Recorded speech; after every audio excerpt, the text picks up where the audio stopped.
बाट पानी नझिकेको त त्यहाँ टाइम लाग्दैन किन हाम्रो यो दुई कुवा मात्र हो तिम्रो यो दुई कुवा के हो नि तपाईको नाम कल्पना विक अनि तपाईहरु चाहिँ यहाँको यो कुवाको मात्र पानी लिने भन्दैछ किन दलित भनेर जातपात छुटाएको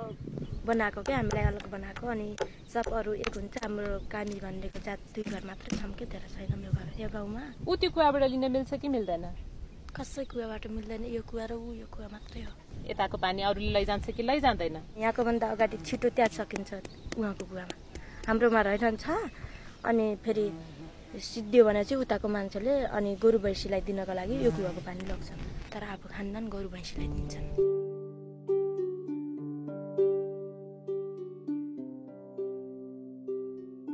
आज चाहिँ लुगा धुन पाइयो पाइयो किन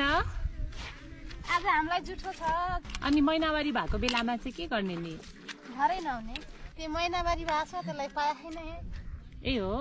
मलाई पानी दिया छैन अब यार्ने अनि तपाईँ यहाँ नुहाउन ओर्न पाउनुहुन्न अब निममा नदिने भनेछन् अब हामीले दिनु त भएन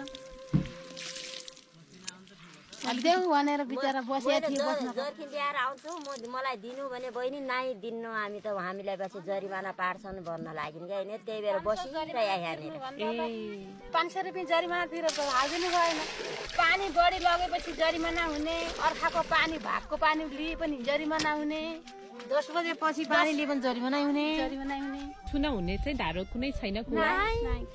पाइप पनि ठाउँ छैन के न अब खाने पानी छैन रोजी टाला किलो दुन्यो अनि के गर्ने त त्यसै फाल्दिने